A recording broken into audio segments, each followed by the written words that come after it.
আদর্শ স্ত্রী আল্লাহ রাসূল সাল্লাল্লাহু আলাইহি ওয়াসাল্লাম বলছেন, এই যে পূর্ণবতী স্ত্রী সবচেয়ে বড় সম্পত্তি, পূর্ণবতী স্ত্রী হওয়া। তো তাই করো কি কি, আমি এখানে একটু পয়েন্ট উপায় বলি, প্রিয় আমার বোনেরা, দয়া করে যে কষ্ট দেবেন না। আমাদের ভেতরে আমাদের নারীদের যে সব গুণগুলো থাকা প্রয়োজন। স্বামী যখন ঘর থেকে বের হয়ে যাচ্ছে, স্বামী যখন ঘর থেকে বের হয়ে যাচ্ছে, তার কি কি এখন প্রয়োজন, তার প্রয়োজনীয় জিনিসগুলো তার সামনে রেখে দেওয়া, এটা হলো আনন্দ দেওয়া। আমি এই জিনিসগুলো আপনাকে বলছি। যখন আপনার স্বামী এখন ব্যবসায়ের কাজে অথবা চাকরির জন্য তিনি এখন বের হয়ে যাবে, তো সকালে আপনার স্বামীর কি কি লাগে সেটা তো একজন স্ত্রীর ভালো জানা আছে, আছে না নাই? তিনি এখন গোসল করবেন, তিনি ফজরের নামাজ পড়েছেন, কোরআন তেলাওয়াত করেছেন, এরপরে হয়তো একটু রেস্ট করলেন। আপনার স্বামী বের হয়ে যাবে সকালে, প্রথম কাজ হলো তিনি কোন জিনিসটা খেতে পছন্দ করত, তার পছন্দনীয় নাস্তাটা তার জন্য তৈরি করা। তুই নাস্তাটা তৈরি হয়ে গিয়েছে, স্বামী চলে যাবে, নির্ধারিত একটা টাইম আছে, আপনি এটা জানেন। অথবা আপনার স্বামী বলেছে যে আমাকে একটু সময় রেখে দিও, আস্তে করে তার মাথায় হাত দিয়ে বলাতে উঠবো বা উঠবো, আপনার সময় হয়ে গিয়েছে, ডাকতে বলেছিলেন, আস্তে করে তাকে ডেকে দিতে হবে। তিনি যখন গোসলে যাচ্ছেন, গোসল করে বের হচ্ছেন, আমার স্বামী এখন কোন কাপড়টা পরে যাবে, কোন কাপড়টা তিনি পরে যান সেটা প্রস্তুত রাখা। তিনি ব্যবসায়ের কাজে বের হয়ে যাবেন, টাঙ্গাইল চলে যাবেন, কলকাতায় যাবেন, যেদিন তিনি যাচ্ছেন আসরের পরে, আসরের আগেই আমার স্বামী ব্যাগটাকে পরিষ্কার করে তার প্রয়োজনীয়, তার খাতাপত্র, তার যাওয়ার জন্য যা যা আছে, তার পিস্তল, তার চিরুনি, তার হাতল, তার রক্ষী, তার আসবাবপত্র যা যতটুকু প্রয়োজন তখন তার ব্যাগে ভরে ঢুকিয়ে রাখা, অপরাধ তার ব্যাগ এবং তার জিনিসগুলো দোকানে রাখা, এবং স্বামীকে বলা আপনার আর অন্য কোনো কিছু প্রয়োজনীয় জিনিসপত্র আছে কিনা, সেগুলো স্বামীর কাছে শোনা, শুনে সেগুলো তার সামনে আপনার ওগুলো দেওয়া। এবার যখন স্বামী ঘর থেকে বের হয়ে যাচ্ছে, স্বামীকে এতটুকু জিনিস বলা যে আপনি দোয়া করে বাড়িতে উঠে আপনি ঘর থেকে বের হওয়ার দোয়াটা পড়ে যান। স্বামী হয়তো মনে না থাকতে পারে, মনে থাকলে আপনি এই কথা বলুন, ঘর থেকে বের হয়ে যাওয়ার দোয়াটা আপনি পড়ুন, বিসমিল্লাহি তাওয়াক্কালতু আলা আল্লাহ লা হাওলা ওয়ালা কুওয়াতা ইল্লা বিল্লাহ, দোয়াটা পড়ে বের হন।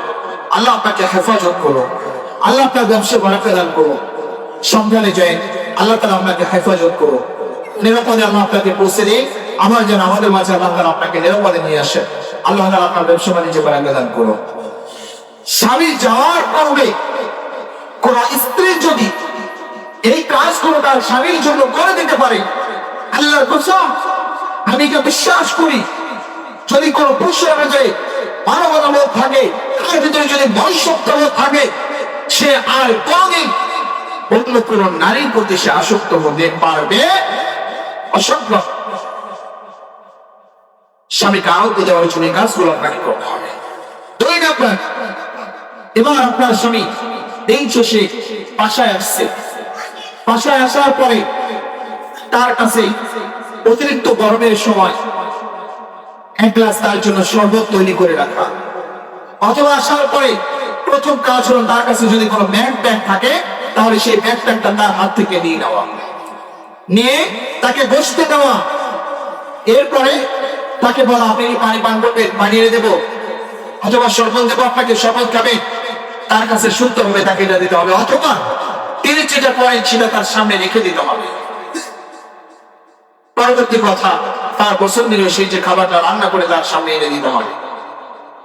যদি এমন কোনো বিষয় থাকে যেটা আমার স্বামীকে জানানো প্রয়োজন কিন্তু জানালে উনি টেনশন করবেন, তাহলে উচিত হলো স্বামী বাসায় আসার পরে তিনি ফ্রেশ হবেন, তিনি গোসল করবেন, তিনি খাবেন, তিনি কিছু সময় শুয়ে রেস্ট করবেন, এরপরে স্ত্রীকে বলা আপনার সাথে একটা কথা ছিল, আপনার কাছে অমুক ব্যক্তি টাকা পায়, উনি বলে দিয়েছিল ওনার টাকাটা আগামী সপ্তাহে দিতে হবে, আপনি একটু চেষ্টা করেন, তাহলে ওনার এটা ভালো লাগবে।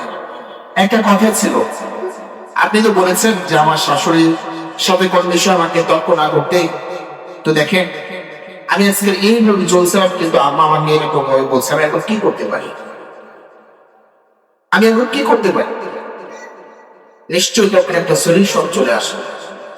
তিনি আপনাকে বলে একটা বুঝ দেবেন, কিন্তু আপনার স্বামী ঘরে আসার পরে তোমার বাচ্চা এই পড়াশোনা করে নাই, তোমার মা এই করছে, তোমার এই লোক করছে, এই সেই যদি হাবি যাবি করেন না, তখন আপনার তার মাথায় কাজ করে না, অনেক উল্টাপাল্টা করে যাওয়া।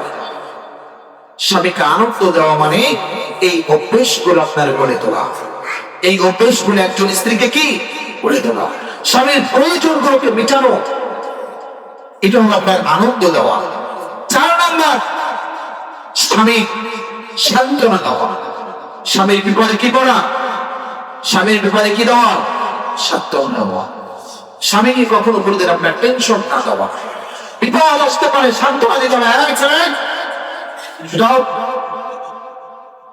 ওখানে হেরানি করছে না,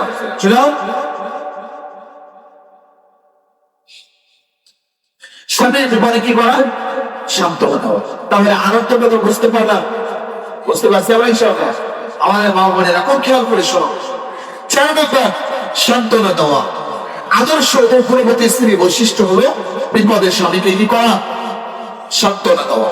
আসেন, এরপরে কি করা? স্বামীর অবস্থা বুঝে, তার মন মাইন্ড বুঝে তার সাথে একটা কথা বলা। একটা বিপদ উনি যে একটু আগে বললাম, এটা বুঝে দাও। এই সম্পর্কে এবার একটা হাদিস শুনেন। আল্লাহর হাদিসটা আসছে আনাস ইবনে মালিক রাদিয়াল্লাহু তাআলা আনহু, তার থেকে বর্ণিত।